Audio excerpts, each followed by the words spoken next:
So yun guys, good morning. Ngayon ay December 5 at ngayon yung schedule ng aming paglilinis ng vent, ng furnace. So ayan, makikita nyo sa labas.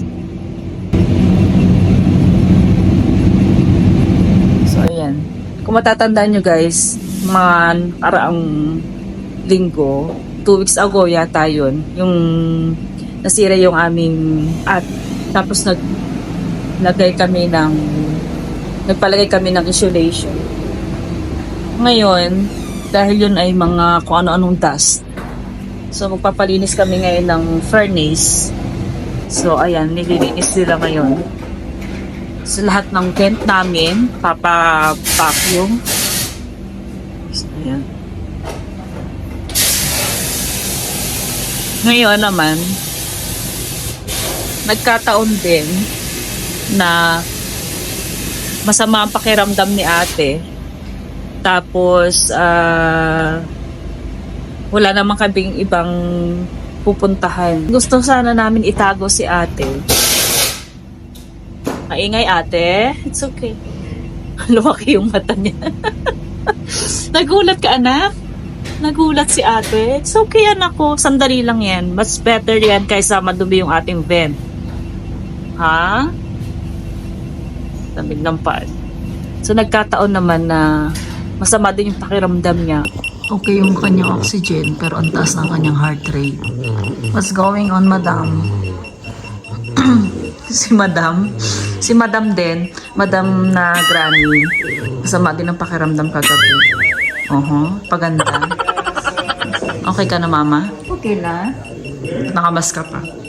So ako ngayon din, kagabi. Nagpahilot din ako kasi masama rin yung pakiramdam ko. Palagi nila.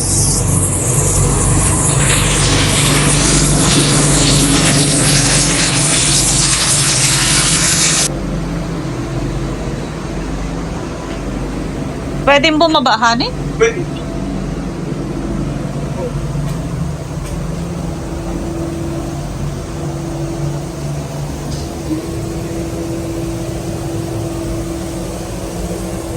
Pero pa ngayon, tatanggalin pa ngayon. Ha? Tatanggalin pa ngayon. So isang furnace pa lang yan? Isang furnace pa lang? Oo, isa pa lang nga. Una. Tananggal nila pala talaga. Honey. Pati mga ganon? Kung muna i-shout out si Eduardo Doroha. Sabi niya napanood ko yung video ng anak niya na si Ate Miles. May anak din daw po siyang may special needs. Hello po, God bless. Ingat po kayo lagi at sana ay okay ang lahat. Hi kay Mary Jane Roy. Salamat sa pag-comment, sa pag-support. At kay Joy, hi Joy in Alberta. Guys, gusto kong panoorin nyo rin yung mga video ni Joy at Kiko dito sa Edmonton. Nakakatuwa sila mag-content guys. Ako naaaliw ako sa kanila. At kikay-kikay silang dalawa, mag-asawa. Nakakatuwa, di nakaka-boring. Mas boring pa yung panoorin yung ko guys, ang video sa kanila. Aliw. Ako natutuwa ako sa mga video nila.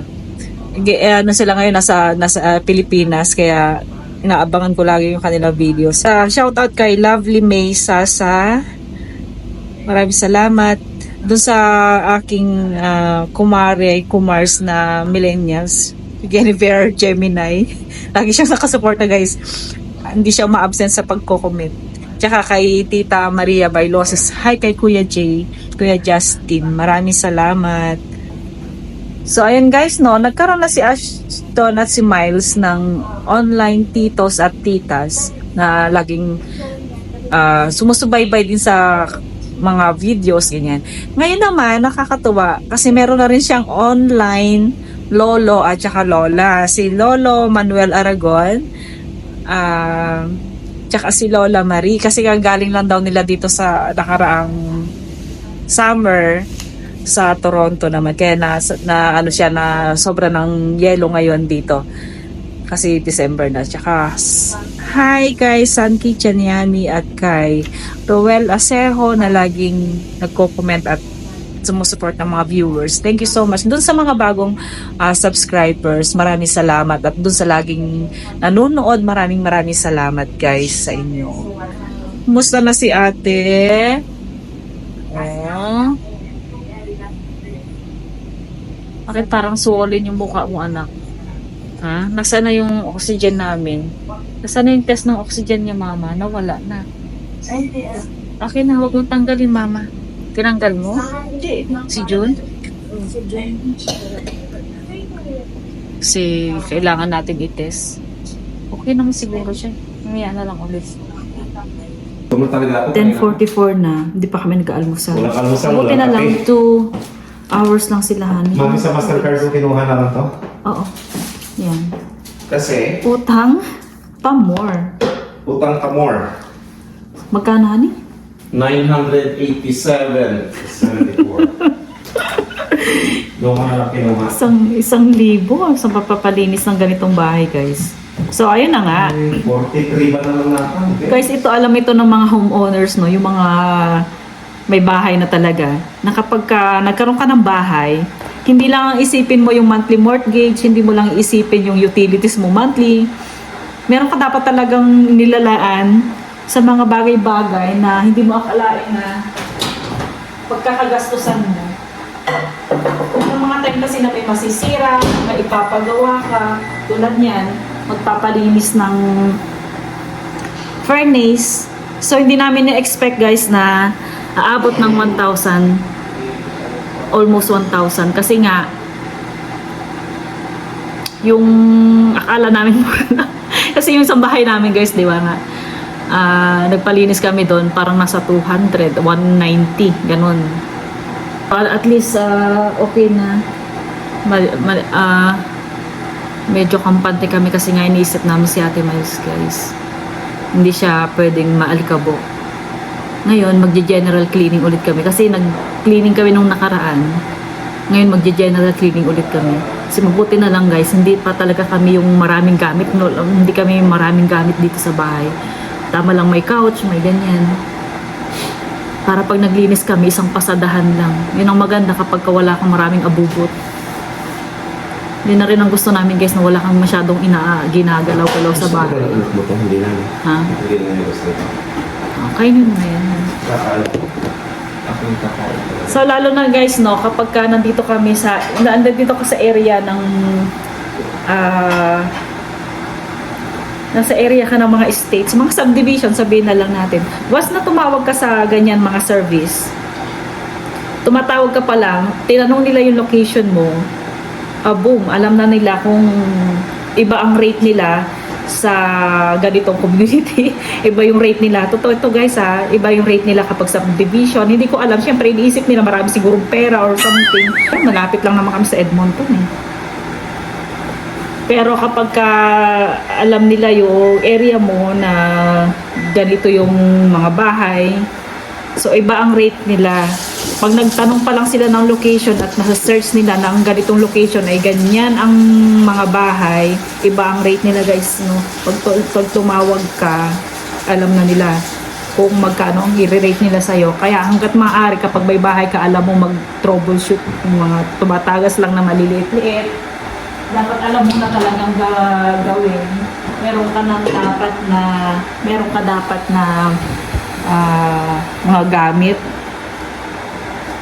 Meron ka dapat mga panghigpit something. Mas makakatulong na hindi ka natatawag sa mga service nila kasi once na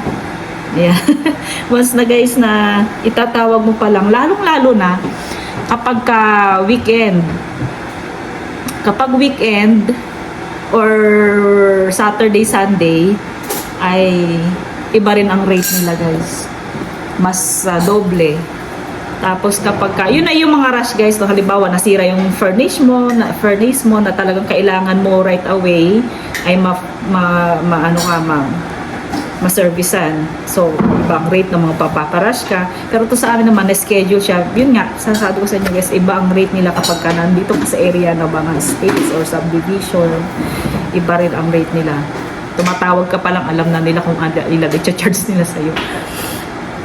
Ay, nako.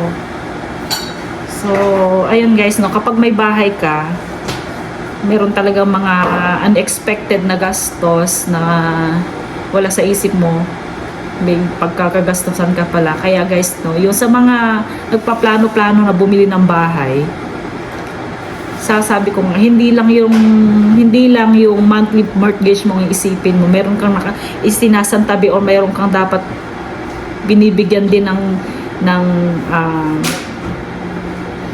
ng budget para sa mga ganitong paglilinis ng furnace, may nasirang tubo or nasira ang mga kung ano-ano, meron ka dapat budget.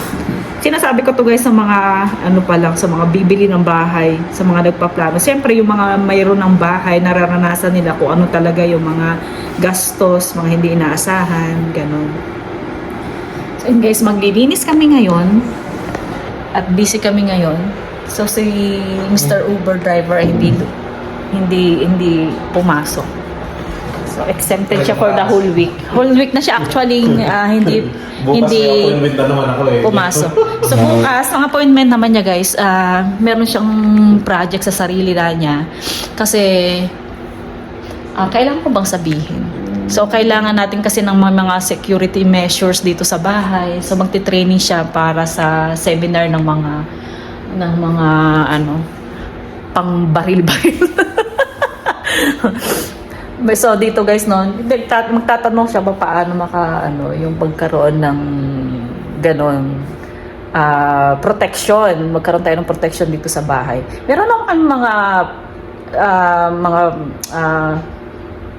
preventive measure, meron tayong mga security measures, ayan, meron kaming ganyan, naka-alarm ang bahay, meron kaming, anong tawag nga dito kani? Dito security cameras, palibot yan ang bahay, palibot dito sa aming properties. Doon sa mga una nakapanood ng aking house tour, sabi kasi nila, bakit kasi pinakita mo yung camera, kung saan nakaposisyon ang camera. Guys, dito pinapa-obvious talaga kung saan nakalagay ang camera. Actually, meron pa nga yan naka-poster or naka-placard or sa harapan ng bahay na this house is protected na siya protected ng ganitong cameras ng Telus camera kasi kami guys Telus service kami sa aming security. So meron yang naka-planted doon sa harapan ng bahay mo na Telus, ito ay protected ng ganyang camera nga. So yung mga nag-comment noon na kasi ikaw naman kaya pinasok ang bahay mo, hindi naman actually kami pinasok guys, may nagkamali lang talaga na kumatok dito sa bahay. Na pinakita mo ko saan nakalagay yung mga cameras mo. So guys, sa Pilipinas, kung hindi dapat i-obvious yung camera, dito guys, pinapalangalandakan nila sa mga tao na ang bahay na ito ay siya ng camera. Puno siya ng camera. Ganyan. Para alert sila. Parang beware of dogs. Ganon yun. Dito, beware, there's a camera. Smile. Sabi pa nga yung iba smile, yung camera. Diba, ganon yung iba. Yung bahay. So, hindi naman kami naggaganon. Yan, sa pagpasok pa lang sa bahay namin, guys, 1, 2, 3, 4. 5 na agad ang camera, ha? 5 na agad ang camera dyan. Tapos, sa palibot ng bahay, 3, 4 pa yata. Dito sa likod. Wala namang masama, mag-camera tayo tapos siya, nag-enroll siya sa seminar para sa mga protection. So yun guys, sakain muna kami guys ha, maraming salamat. Yun lang, in-update ko lang kayo, in-update namin kayo sa mga ganap. Naghihintay pa rin kami ng tawag doon sa, mag-fix doon sa i-check, i-check pa rin sila doon sa attic namin. Pero at least ngayon, medyo okay na. Hindi na kami masyadong worry. Meron lang silang i-retouch at dodoblehan ang check. So ayun guys, maraming salamat sa panonood at good morning everyone. Ingat, magulo ang bahay namin guys, wag nyo akong i-bash kasi marami talaga kaming kalat. Bye, God bless. Love lots Castillos. Bye.